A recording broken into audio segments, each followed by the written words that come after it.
Italian recipe, band pepper. Ay, nasunog na.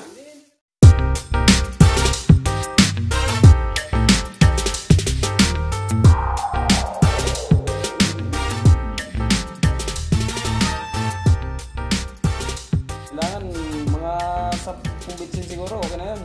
Para sa oil. Hindi siguro.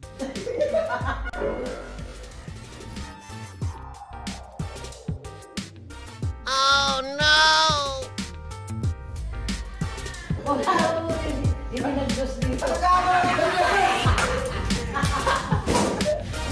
bitsin ba nilagay natin dito?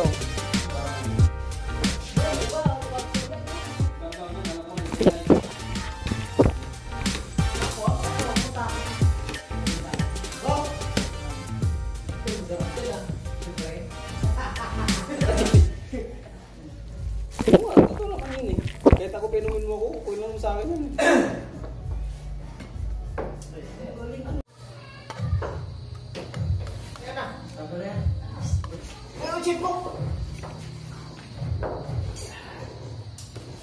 Ayan, kuha mo tayo ng mantika. Mahimay o pulutan? Ganito yan. Ganyan ngayon. Ano, magpainit na? Painit na ang kawali. Ganyan yan. Ganito kasi yun. Ganun yun. Tingnan mo, tikman mo. Ganito kasi yun. Hindi na ako. Hindi. May lumapit, may lumapit. Uy, ugasa mo muna itong ano, Mark. Saglit lang. Mga Italian recipe yan. Anong recipe to? Italian recipe yan. Hindi nila kaya gayahin yan. Pero yung taga-Himay, wala na. Pinulutan. Italian din. Magpainit ng ito. Ganyan magpainit ng kawali. Ginaganyan-ganyan kasi may tubig pa eh. Tagalin mo na yung dumi. Parang may pungit pa na halo dito. Bago mainit ng kawali, nagbabaga na natin. Lagyan na lang natin yung mantika.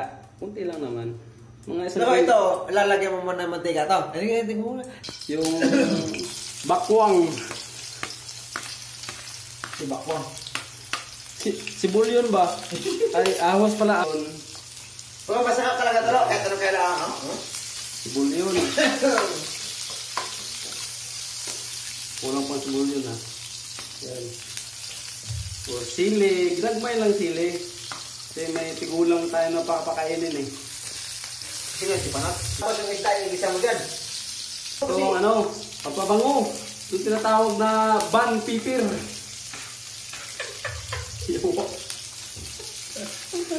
Yan, pagpabango yan. Ban pipir. Hindi nila alam yan. Italian recipe, ban pipir. Ban pipir. Sunog na. Hindi kailangan sunog yan. Kailangan pabanguhin mo na rin ito. Hindi mo yan. Ano pangalan nito? ikog ng Gigi. Bumbong isda. Ayun. Uy, do! Yan. Nasumpag ko na ito. Hawakan ko. Dandaan lang. Saan yung kamatis? Gulay eh. Kaya nga yung kamatis saan Hindi, wag yun. Sa ano yun? Sa usawan yun eh. Kailan yung sasawan? Hindi, ano sa usawan natin yun. Sa pinarito yun. Okay. Ibo mo ulang. Hindi. Ilagay mo muna. Hainin ko yung kaldero. Wala na eh. Hindi. Langgaw.